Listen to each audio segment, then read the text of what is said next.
What's up, Wall fans, Common Sensors podcast consumers? Welcome to the video feed for episode 43 of Common Sense Sundays with me, your favorite podcast host, the one and only Sean O'Rourke. We have an interesting show for you this week. In fact, I almost didn't come into the studio. It's taken up a lot of my energy to do this, honestly, and I'm sure a lot of you out there are dealing with kind of the same mental issues and just kind of societal issues that are going on right now. So it's going to be a little bit of a different show this week. I'm going to do my best, but we're probably not going to follow the usual format because it's going to be a little bit all over the place. But as you know, here at Go Tell It to the Wall and Common Sense Sundays, we don't necessarily need rails. So all of that being said, let's get into episode 43.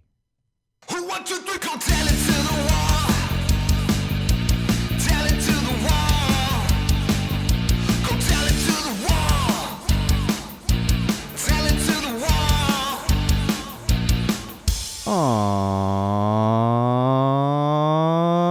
All right, Wall fans, Common Sensors podcast consumers, welcome to episode 43 of Common Sense Sundays with Go Tell It to the Wall, hosted by me, of course, your absolute favorite podcast host, the one and only Sean O'Rourke. We're going to have an interesting show for you this week. I'll be honest, I said this at the top of the video feed. I almost didn't get into the studio this week. It's been one of those weeks, and I'm sure this is the same case for many of you out there, because it almost feels like we're getting back to normal, and some of that normal is not great. It's just not. So I'm going to do my best to kind of keep us to our usual format. However, we're going to be a little bit all over the place and probably a little bit off the rails, but that's okay because we still got a lot of common sense to get through. It's just going to be a little bit different because I don't have the capacity to kind of do the fun things and everything else this weekend, unless you've been living under a rock, you know why. So let's get into episode 43. We always kick things off with our social plugs. You can keep up with us during episodes, after episodes, for episodes, whenever you so please. You can do that in multiple locations. First one would be facebook.com/GoTellItToTheWall. That's right, facebook.com/GoTellItToTheWall.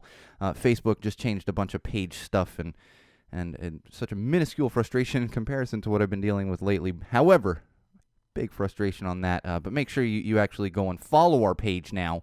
They have changed the likes and it's very confusing, but just make sure you click the little follow button on facebook.com/GoTellItToTheWall if you haven't done that already. And of course, our YouTube channel, you can head over to YouTube, search Go Tell It to the Wall. That is still called subscribe. They haven't decided to change that. Subscribe to our channel, Go Tell It to the Wall, there on YouTube. You're going to find all of our beer reviews. In fact, just put up a bunch of... I was clearing out the hopper of videos this week because I just had a bunch of stuff, and there's still more to come.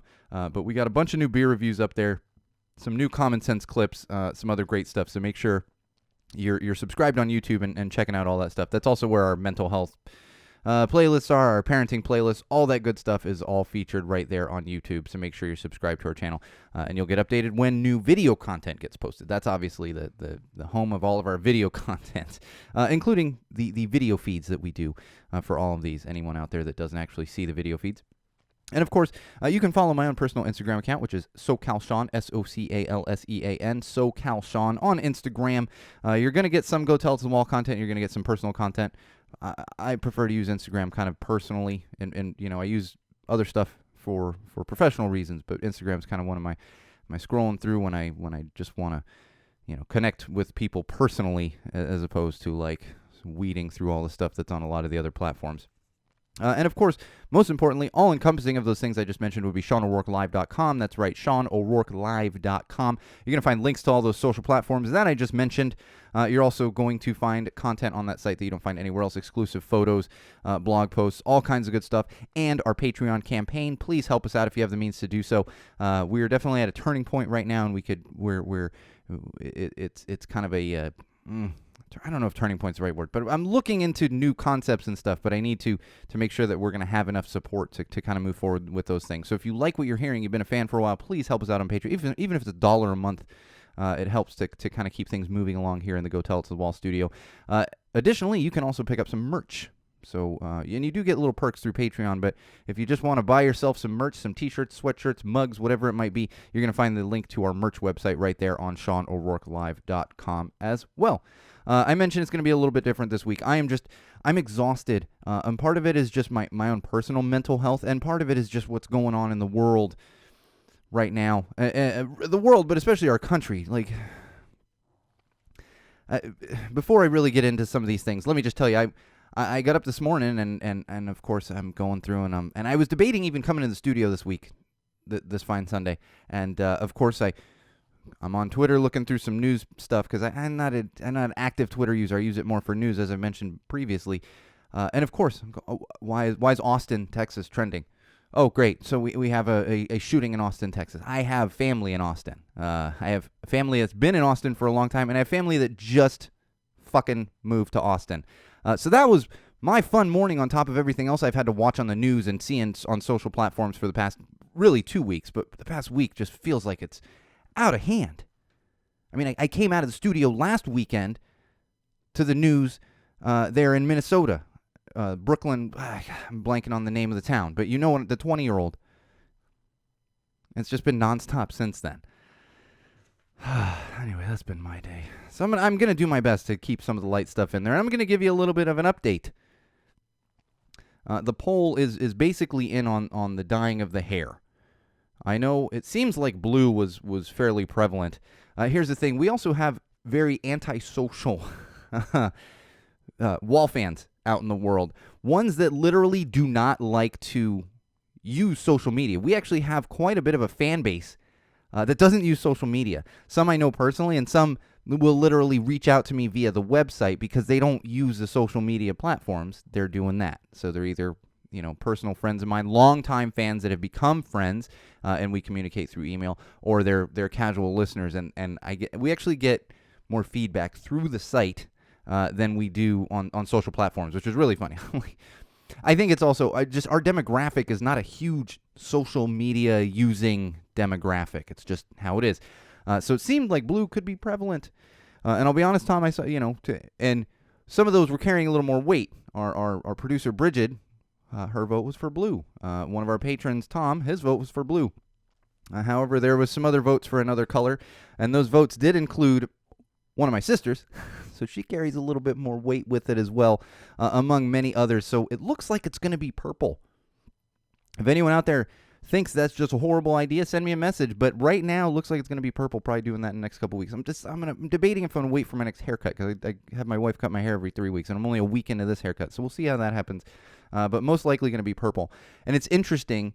It's just a funny thing about dyeing hair because I'm not going to go out and do it. I'm not going to go and it's just that's not for me going to a salon and paying someone. I have no problem. Do that. Even I used to go get a nice haircut at a salon. Now I'm like, shave my, sides of my head. So it's interesting. Okay, what are we going to do? And everyone knows what Manic Panic is.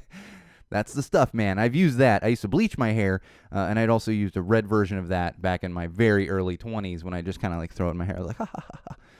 But it's fascinating looking through hair dye because if you're just doing it yourself, you don't know what you're going to end up with. I used to, when I would bleach my hair in my late teens and early 20s, it took me a few different tries to figure out which bleach product was the best to make my hair actually, bleach blonde as opposed to that.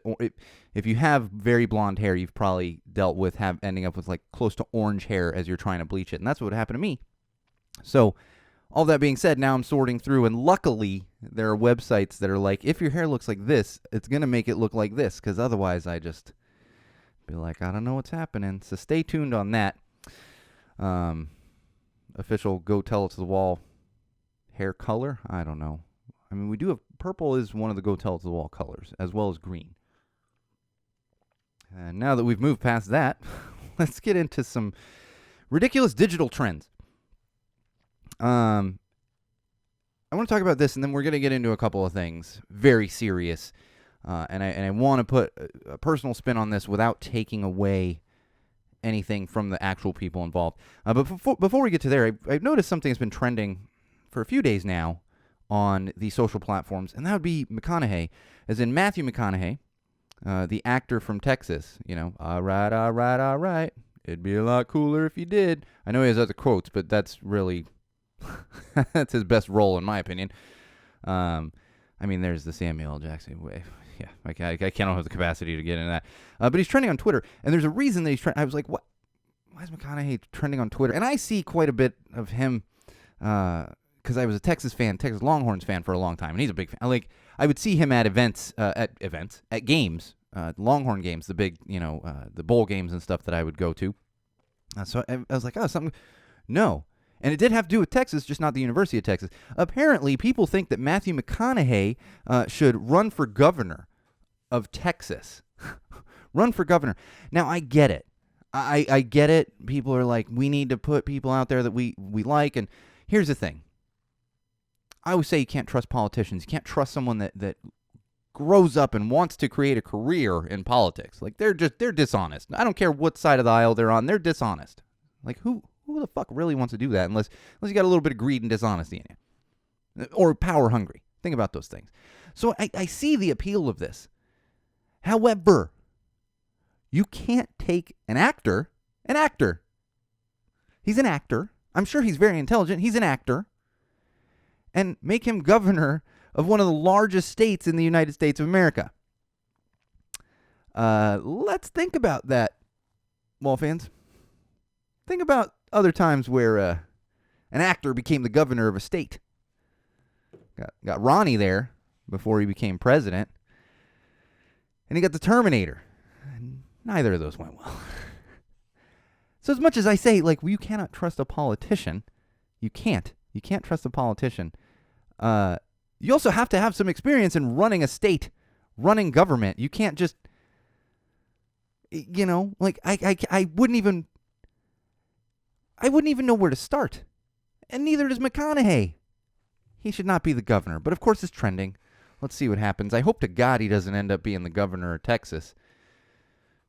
Hope for everybody down there in Texas. It's just a bad idea. I don't get, like, and I probably align my views with many of his, to be honest, but it's still not a good idea. Oh, man. All right. I don't have a lot in digital trends this week, and there's reason for that.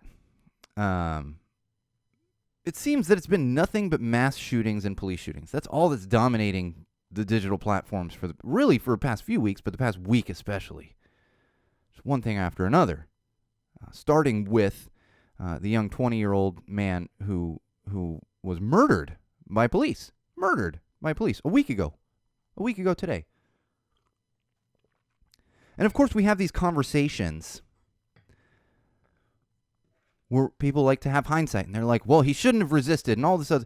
And I've said this before on the podcast, so before I get into my personal story, remember, police are not judge, jury, executioner.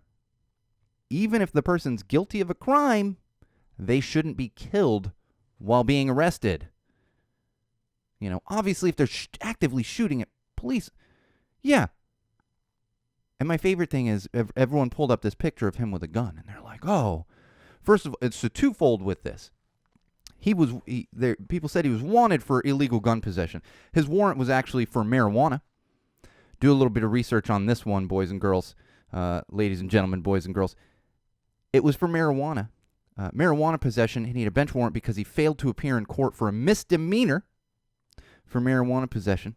And I would make sure to point out that marijuana possession in the area that he was originally arrested for it, or not, probably not just ticketed for it. Now it's legal.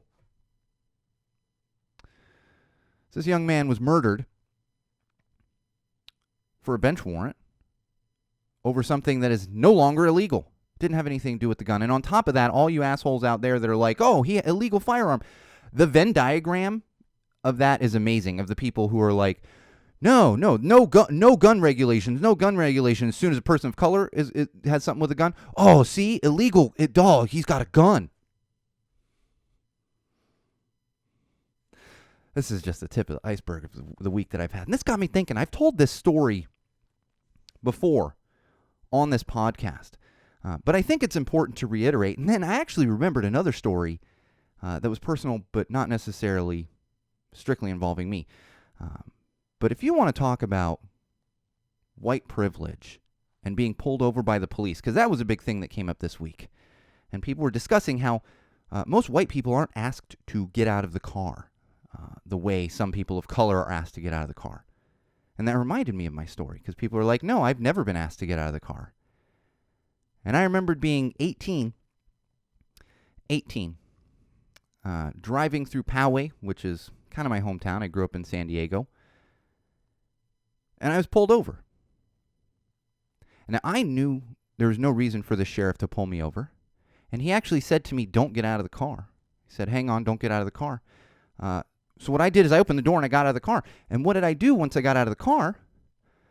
I actually started yelling at this sheriff. Yelling at him. Now, I'm not waving my arms at him, but yelling at him. I said, why are you pulling me over? You had no right to pull me over. There's no reason for you to pull me over.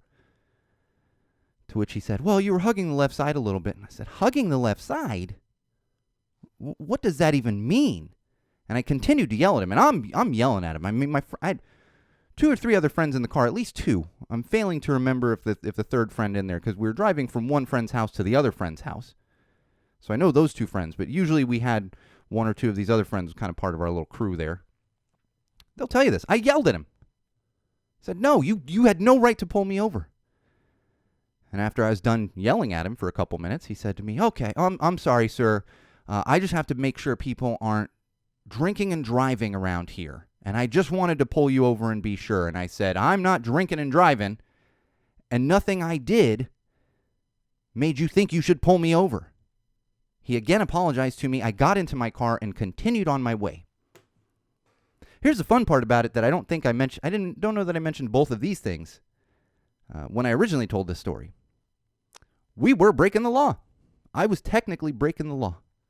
I guarantee, beyond a shadow of a doubt, that there was some marijuana in my car. Guarantee it. I'm sure I wasn't super impaired, but we had definitely been smoking marijuana earlier in the night. And then on top of that, I'm bringing my friend home from my other friend's house, who wasn't actually 18, and it was very late at night. And there's a curfew in San Diego. I don't know if there still is, but there was back in the 90s, early 2000s. He actually could have gotten a ticket. My friend. He wasn't supposed to be out. At the time, you had to be out with someone older than like 18. That was the curfew. We were technically breaking at least 2 laws. At least 2. What happens? I yell. I get out of the car when I'm not supposed to. I yell at the officer. I get an apology.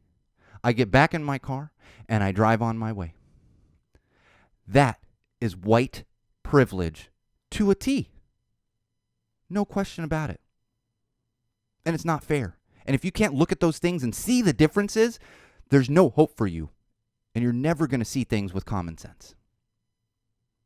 The numbers. It's there. This also got me thinking of another story. Now, I actually didn't personally witness this, but my roommates did. So when I first moved to Long Beach to go to school, I went to Cal State Long Beach for a year, where I did no actual work. Really didn't do any work. Took my ass to film school, where I could actually concentrate. But when I first moved to Long Beach, I moved in with 3 other guys to a small house in this not great part of Long Beach. It was like a 600 square foot house, but a 4-bedroom house, but tiny. My room was like the size of a closet, which was funny. I took the smaller room because it connected to the bathroom, but it was by far the smallest room in the house. Like, okay, no, I'm going to take this room. Tiny, just minuscule house. And quite often, I would drive back to San Diego on the weekends to see friends and stuff. In fact, 2 of the guys that were in the car from my previous story still live down there. So, I'd go down there to see friends, see family, whatever. And they're one of the weekends that I had done that, and I believe one of my other roommates did as well, because coincidentally, 3 of us went to high school together. We were from San Diego, and then we had a couple other friends in the dorms who also we went to high school with. So I believe at least one of my other roommates was down in San Diego, but a couple of them were there. And our 4th roommate, who we had met through the school and needed a place to stay, I'm not going to give names or anything, but I will tell you, he was a very tall black man. Like, taller than me. I'm 6'3". He was taller than me. And, big guy. What happened was, we had some friends, and I'll be honest, these friends around the neighborhood, they're not the greatest kids. And I say kids, late teens, whatever else. They were getting into some trouble, and never with us, but, we still hanging out on the porch or whatever. Well, one night, and this was maybe a Friday or Saturday night, there is a car parked out on the street near our house, and near wherever all these other neighbor kids hang out and stuff. the door's open, and there's keys in it. So one of the kids, he decides to go check it out. And he starts getting into the car. And all of a sudden, the police start rolling up on him. So he runs. And let me tell you, this kid that started getting into the car, he was Asian. He was not tall. And he was very, very slender. The kid was probably 5'7", 5'8". Takes off. And for some reason runs into my house where a couple of my roommates are there. And sits on the couch or something. The police bust into my house. Open the door, bust into my house. And instead of grabbing him, they go into the bedroom, not far from the front door, and they pull my other roommate out, who is a person of color, very tall. I guess you could say could be intimidating apparently to some people. They pull him out of the house, they throw him on the ground, they put cuffs on him, and they start going, "Why were you trying to steal a car?" He looked nothing like the kid that went to the car. The kid's sitting on the couch in my house. I hear about all this when I get back on Sunday night. So I didn't witness it firsthand, but I'm certain it happened that way because my roommates told me. And the poor guy, my roommate, he had no idea what was going on outside. He's in his room doing something on his computer, and suddenly the police are busting in his room, pulling him out, throwing him in the dirt outside. This is what people of color have to deal with. He was the quietest, nicest dude. Of the four of us in the house, he was, I'm not saying we were doing illegal things, but we were smoking pot and underage drinking, and so he was studying. Gets pulled out the house, thrown in the dirt because he's black. That's what happened. And you can't tell me anything else about it. There's no other reason for that to happen. It's because he's black.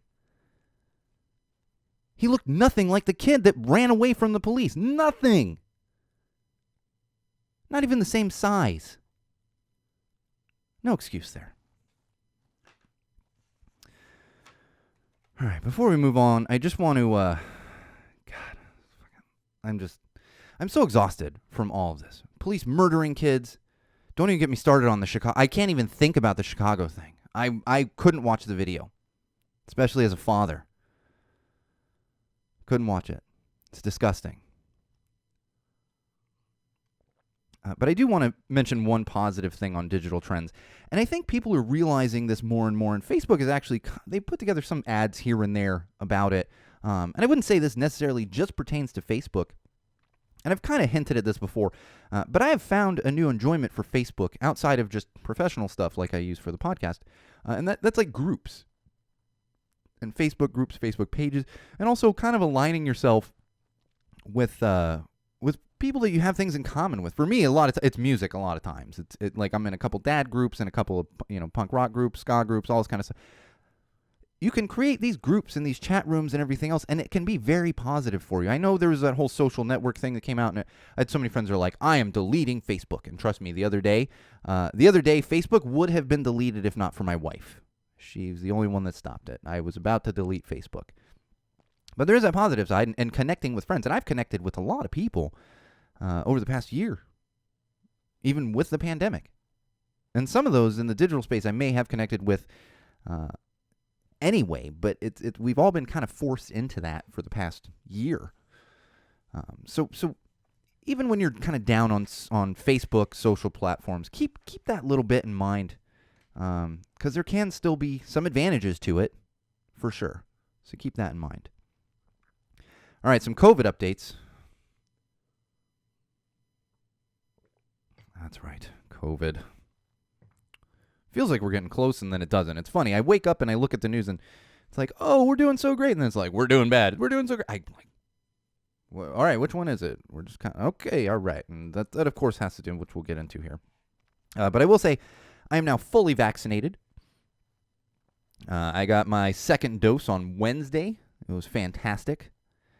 Very nerve-wracking, I will say. And that's why I wanted to make sure to talk about this to all of you out there for two reasons. I had no side effects. None. I almost worked out that day. My only problem was you should not take ibuprofen. And sometimes when I work out, I get a little soreness, especially I have a bad neck, trapezius in here. So I was like, maybe I could do this. Felt pretty good. No real side effects. So if you're nervous about side effects, I'm not saying you won't have side effects. But here's the thing. Chances are you're not going to have side effects. That's a smaller fraction of people. And also, for the love of God, all of you out there who have gotten your second dose or even your first dose and had side effects, keep it to yourself.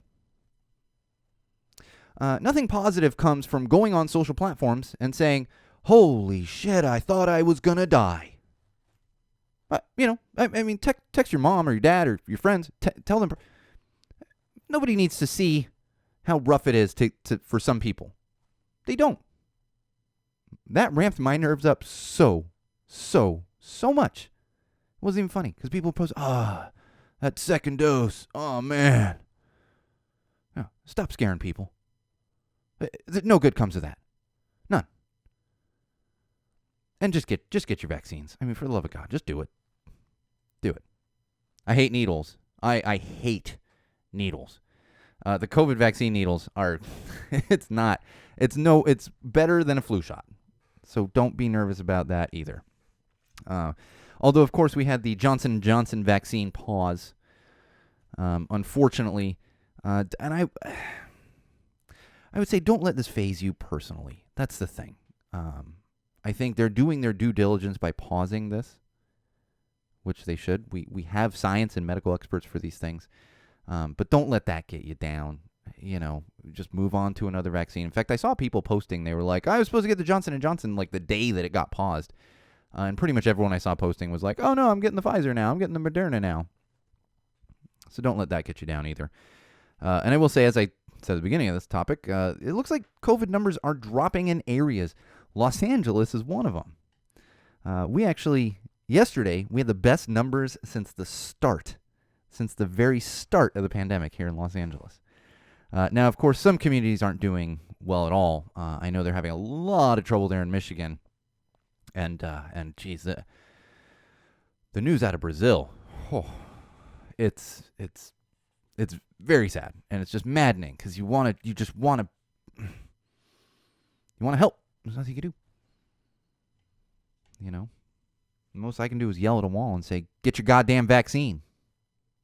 But in Brazil, it's not so much that they're not going to get their vaccine. It's just they're getting hit hard down there. They're getting hit hard in parts of this country, too. Still be cautious. Wear your mask. Don't be going to big parties and stuff.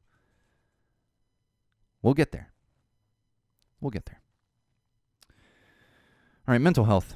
Like I said, I'm not equipped this week. This is probably a week where I shouldn't even be talking about mental health. That's the thing.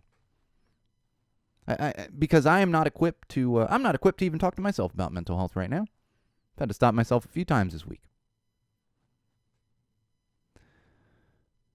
But I will say, and a big part of that is the violence in this country. A 13-year-old was murdered in Chicago. 13 with his hands up. What else? What else can we do? Unless you're white and you can yell at a police officer and he apologizes and lets you on your way. 13. There are parents out there who lost a 13-year-old because police don't know how to do their job. There's a mother out there who lost her 20-year-old son, an almost 2-year-old who lost her 20-year-old father because police don't know how to do their job. Don't know how to do it correctly. And then the mass shootings.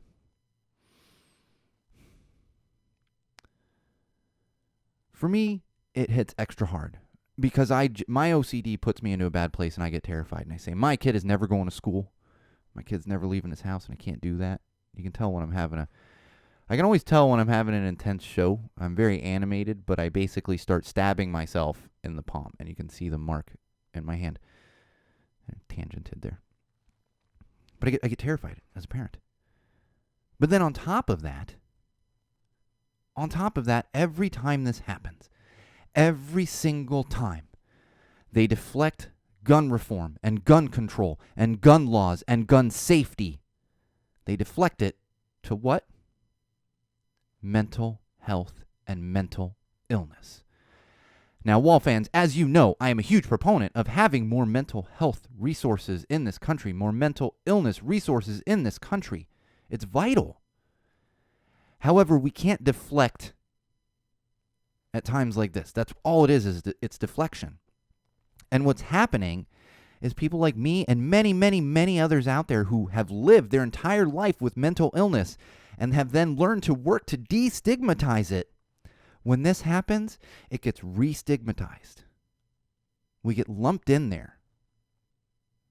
Oh, he shot people, must have mental illness. Did you know, Wall fans, as far as mass shootings, as far as murders in this country, it's 12%. About 12% have mental illness. When it comes to mass shootings, it's 8% of the shooters have a mental illness. 8. But we hear it 100% of the time when a mass shooting occurs. Now, of course, there's going to be people who have a mental illness problem. What I'm saying is don't automatically go there. We work so hard to live normal lives and deal with people's jokes and everything else. Oh, I'm so OCD today. Oh, yeah? Oh, your panic attacks and hyperventilating, they're acting up today? You curled up in a ball in the corner and can't move for 12 hours? No, you just cleaned your fucking house. So please keep that in mind, Wall fans, common sensors. It's mental health and it's common sense. Don't automatically lump. You can't. It's not fair. And it makes me so upset every time. And I will say personally, even before all this happened, it's just gotten worse. I'm in a mode where I feel like I'm on an island. I feel like I'm alone on an island, with the exception of my wife and kid. And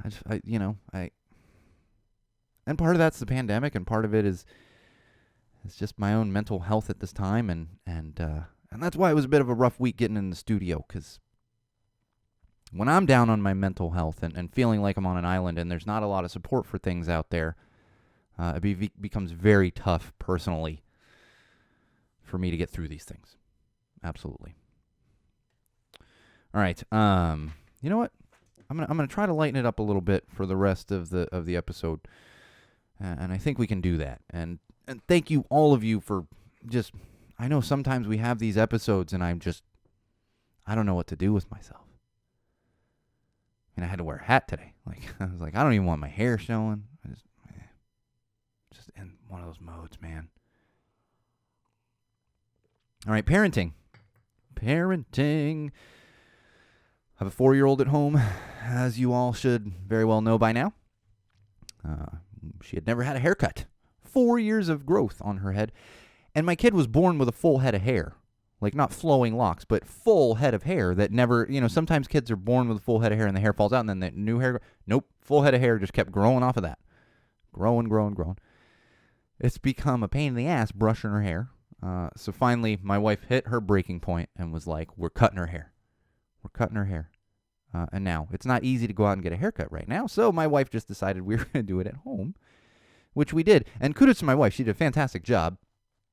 Just getting a nice even cut.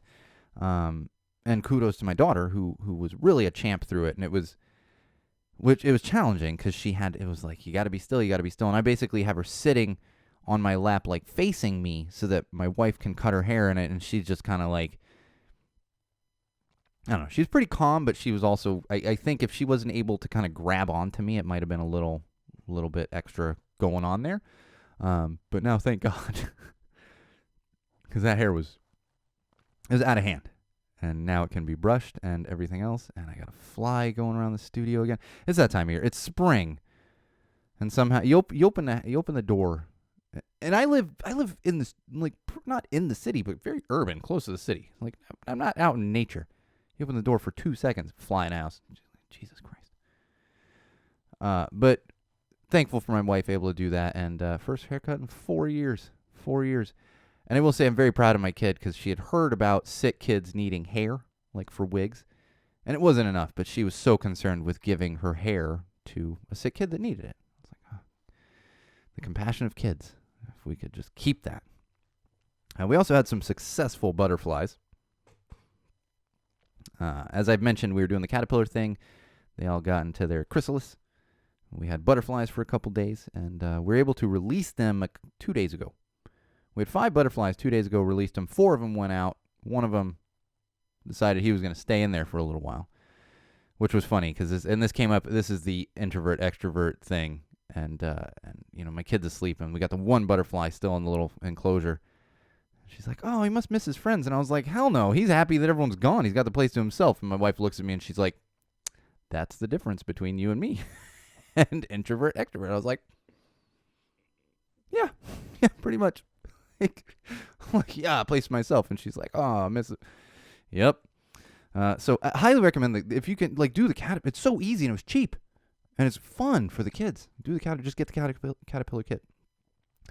One thing that has really been bothering me lately that I've noticed, and if any of you out there watch sports with your kids, we're not like a huge sports watching house, but it's like I enjoy watching live sports. It's my reality television, and my kid really enjoys basketball.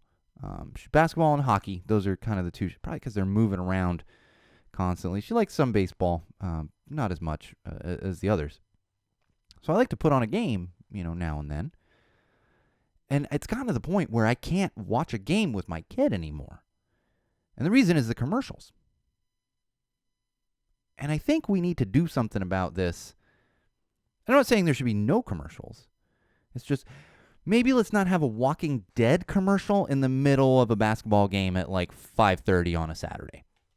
My 4-year-old just doesn't need to see that. There's definitely a balance we can get to, and we should try to do that. I would like to see it. Because I've gotten to the point where I'm just like, I'm not even going to bother with it anymore. And it's too much shit that she's going to see between the actual game footage. So I stopped. I'm hoping, though, that, I don't know. That's not going to change. It's just so stupid. Can we get, just throw some car commercials and, the usual stuff. Not this, not stuff you don't want a 3 to 4-year-old seeing. It shouldn't be that way. 5, 6-year-old even. Shouldn't be that way. I remember my cousin said this a couple years ago. He's got 3 boys now, but I think he only had 2 at the time. And he would put on ESPN in the mornings as they were getting ready, and he's getting ready to go to work, and the kids are getting ready, whatever. And he said he had to stop because there's the commercials that came up. He's like, "I just put on SportsCenter, and you're getting these weird commercials, and the boys are like, 'What is this?'" And yeah, no, that's frustrating. All right, one more thing in parenting that I want to talk about. You know what? I'm going to save this. I'm going to save this. It's important, but I'm going to save it because we'll save that for next episode. All right, common sense. I got one thing in common sense this week. We're actually going to be on a decent time this week. And just because I didn't have the capacity. All of my energy was being put toward those digital trends and kind of where we're at mentally this week. But I do have one thing, because this has been coming up, and it's in my face, because it's there's commercials, and it's coming up my feed, and the CEO of Levi's, because I give a shit what that guy thinks, But apparently, I'm being told by everywhere that skinny jeans are out, and we are all now wearing baggy jeans. And hey, you like baggy jeans? Wear your baggy jeans. Common sense says, you know what? Stop with the ridiculous fashion trends that just change year to year. It's like, oh, well, I just bought this I can't. Okay, I guess I'll just leave it in my closet for 10 years and then throw it away. For me, I can't get behind the high fashion stuff.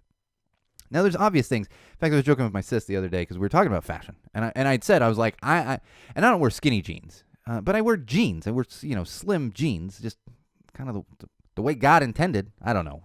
Wear jeans however you want, but that's how I wear them. I've been wearing them that way essentially my entire adult life. My jeans were a little baggier when I was a teenager. That's, I think, a lot of people's pants were a little bit baggier, but I'm not changing now just because some style blog says to do that. But like I said, I was talking, and there are certain things. Yes, after a while, I'm old enough where I have worn 3-button suits, and now I wouldn't be caught dead in a 3-button suit. However, that's 2 different suits over 40 years of my life. We're not talking 40 different styles of jeans here. So the reason I'm not changing, don't change if you don't want to. If you want to change, change. Don't change if you don't want to. Just keep, I'm one of those weird guys. Like, I've had the same style since I was a kid. Just my jeans got a little less baggy. I wore band T-shirts and Vans and hats, and that's what I've done my entire life. And that's just me. I'm such an old, like, I'm like 40, but I'm like 80.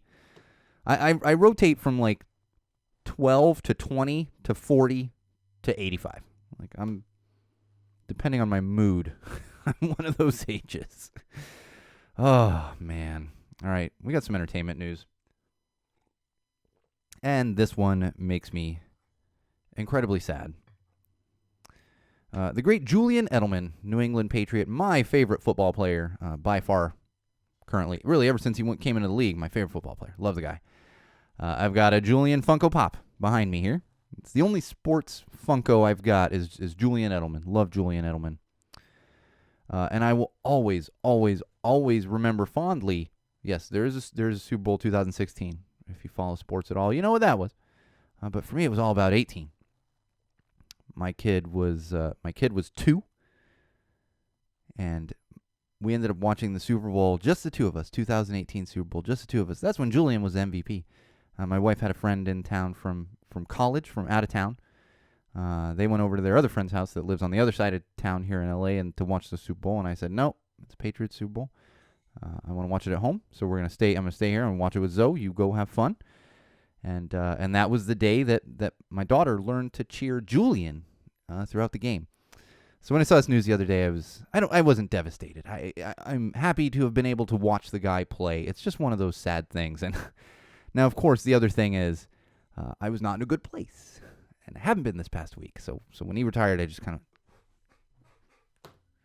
And the way the news came out was funny too, because they were like, Patriots release, and apologies to anyone who doesn't follow sports, but they released Julian Edelman, and you're like,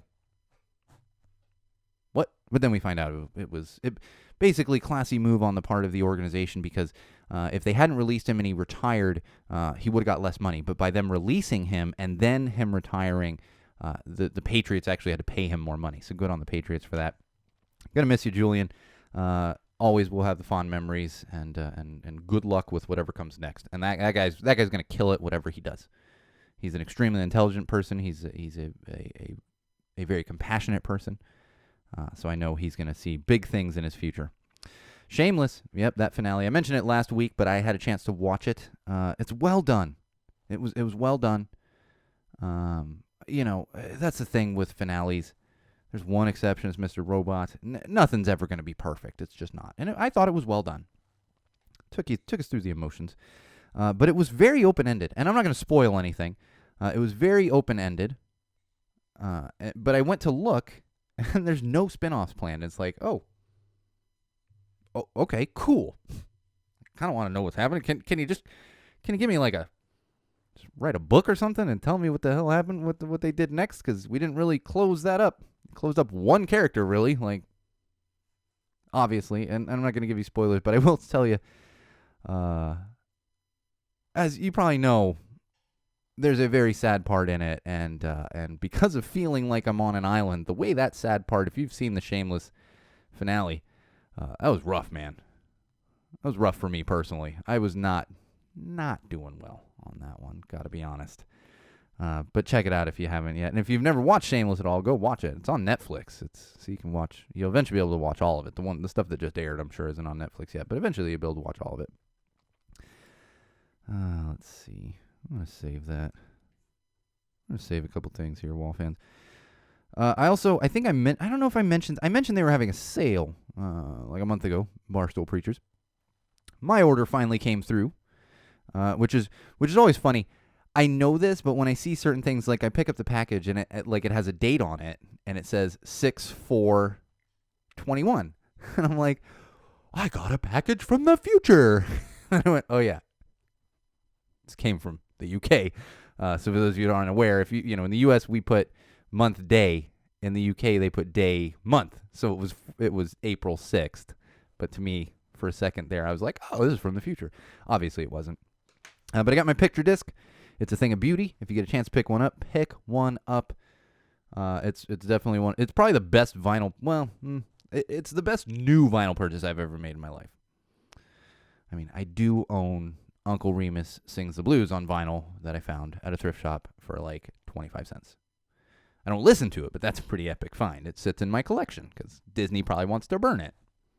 That's what they do. All right, Chaser album, mentioned that last week. Had a chance to give it a full listen. It's fantastic. Check them out. If you're into melodic 90s skate punk, check out Chaser. And if you're familiar with the Southern California scene in the 90s, I'll tell you, they've always reminded me of, because this is what, their fourth album? Like, I can't even remember. I've listened to them for a while before this album. They've been around since like 2014, I think, somewhere around there. And I had this feeling before, but even this one, and I don't mean this as an insult, but especially with this album, it sounds very much like Pivot. If you remember Pivot out of San Diego in the 90s, they're no longer around anymore, but it's very much like Pivot, this melodic skate punk. And I mean that as a compliment. For me, I'm a comp guy, you know, so I compare to something I'm familiar with. So this case, it would be Chaser and Pivot. So check them out. Dreamers, new album. I picked it up through iTunes. I recommend buying albums. You know, like, come on, support these bands. Buy the albums. I know they get like a half a cent every time you stream it on Spotify. Just go buy the album. You can order it on vinyl too through their website. All right, and last but not least, Punk in the Park update. I knew this one was coming. My sis Laura got real excited. She was waiting for this one to come. They were on the original bill. Now we have it completely confirmed. I think because they are from the other side of the country, they had to get logistics in there. But the Bouncing Souls have officially been confirmed for Punk in the Park. I forgot which day it was to write down, but they're either Saturday or Sunday. That's the funny thing is I was constantly paying attention to which day for which band, and now that I'm taking it for both days, I'm just like, meh. And on top of that, this thing is getting so big. I'm seeing people that I know from out of town that are planning to travel for this. And it's in November. By that time, we should have herd immunity. So hopefully this is going to be a huge bash down there in Orange County. Punk in the Park, November 6th and 7th of this year. Looking forward to it. All right, Wall fans. I know we started that real heavy and then just kind of ripped through some stuff and some entertainment stuff. It's just been one of those weeks. I know I say that a lot, but COVID, pandemic, craziness, just one thing after another. Feeling like I'm on an island. It is what it is, but I am glad that we're able to get in the studio here. Oh, and actually, one more thing. I'm constantly going over this live streaming stuff, and I know there's a little bit of a demand for it. I don't know how big that demand is. I would like to gauge this. Now, Tom, I know, yes, I know. And what will happen is if it's patrons that want the live stream, then we're probably going to end up doing live streaming on Patreon. So not everyone's going to see those live streams. But if this is something you're really interested in because you like the interaction, shoot me a message because I'm debating it. I'm like, do we want to do this? Like, do I? And part of me does, but I also don't want to do it if there's not really much demand for it. So let me know, Wall fans and Common Sensors. All right. On that note, that's going to do it for us this week. Don't forget to follow us on the social platforms, facebook.com/Go Tell It to the Wall, YouTube. Head over there, search Go Tell It to the Wall, subscribe to our channel. And, of course, Instagram, SoCalSean, SoCalSean is my official Instagram handle, and SeanO'RourkeLive.com, where you can find stuff you won't find anywhere else. Links to those platforms, as well as links to our Patreon and our merch page. So please check those out as well. All right, this has been episode 43 of Common Sense Sundays with Go Tell It to the Wall, hosted by me, your absolute favorite podcast host, the one and only Sean O'Rourke. We should be back next week, same wall place, same wall time. And until then, Wall fans, Common Sensors, podcast consumers, remember, no matter what you do, no matter who you're with, no matter where you go, and no matter why you are doing it, always use common sense.